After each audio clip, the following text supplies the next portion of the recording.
Wow. What is this place? Welcome to Cloud 9. How exactly did I get here? You're a Toyota Crown driver. And only Crown drivers ever reach this level of pure bliss.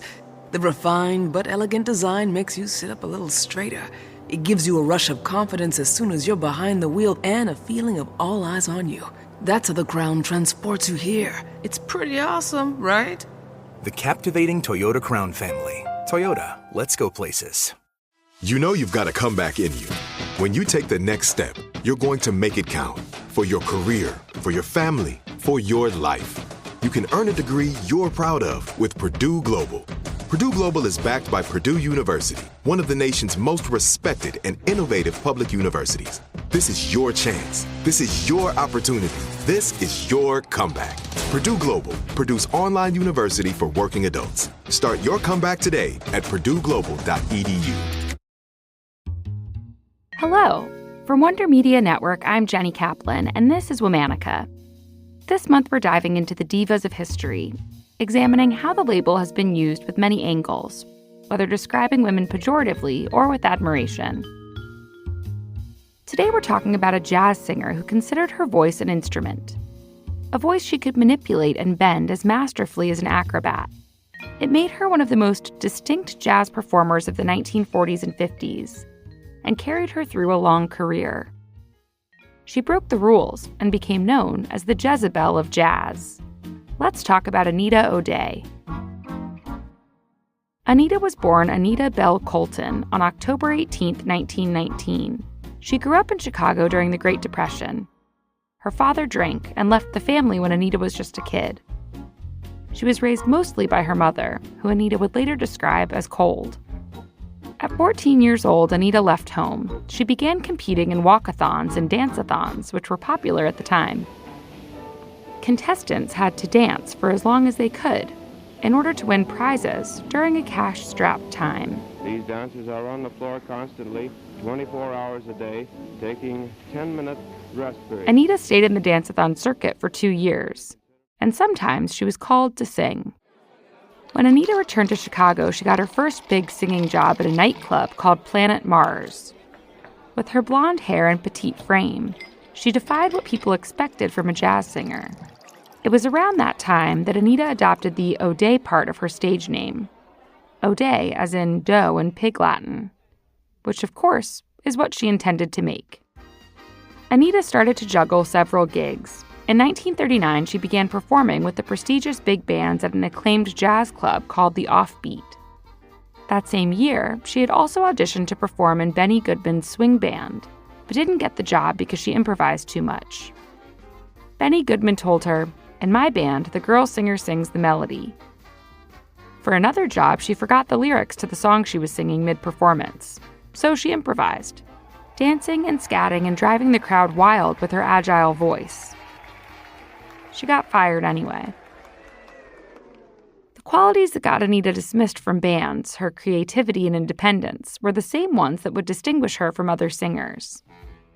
In 1941, Anita was invited to join Gene Krupa and his orchestra, where she made her recording debut with the song Georgia on My Mind. She riffed on the popular song and infused it with her own fresh touch, proving she was just as talented as her jazz contemporaries. Soon after, she recorded a duet with the trumpet star Roy Eldridge. The song, Let Me Off Uptown, became a huge hit, not only because of its craft, or the chemistry between Anita and Roy, but because at the time it was uncommon to hear black and white musicians perform together. Anita took other risks, too. Big band singers like her were expected to just perform and look pretty in big evening gowns.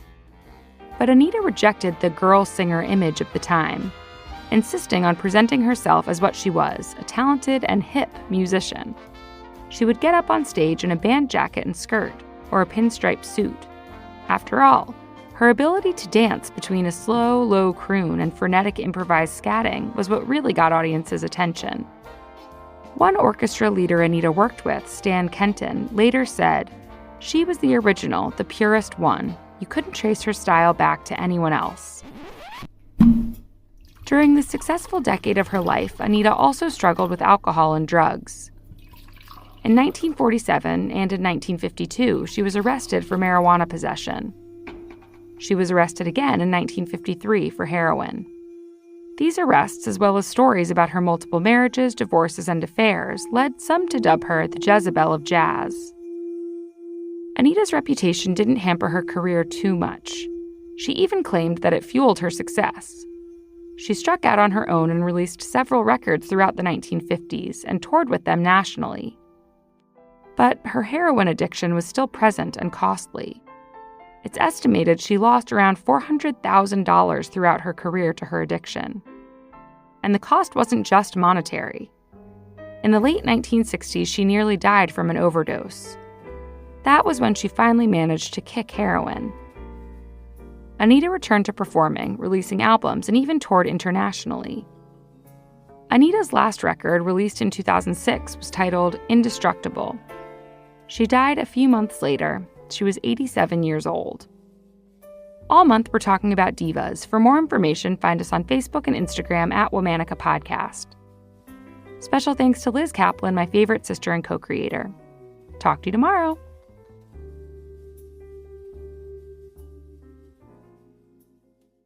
Amazon Pharmacy presents Painful Thoughts. The guy in front of me in the pharmacy line is halfway through an incredibly detailed 17-minute story about his gout, a story likely more painful than the gout itself. Next time, save yourself the pain and let Amazon Pharmacy deliver your meds right to your door. Amazon Pharmacy. Healthcare just got less painful. The holidays are here, and so is the IKEA winter sale. Now's your chance to make the holidays a little more magical and less expensive. Save up to 50% off on select items in-store and online now through January 7th. Plus, IKEA loyalty members get an extra 10% off on sale items. Offer valid in the U.S. through 1/7 while supplies last. Selection may vary by store and online. See store and IKEA-USA.com/winter sale for complete terms. Restrictions apply.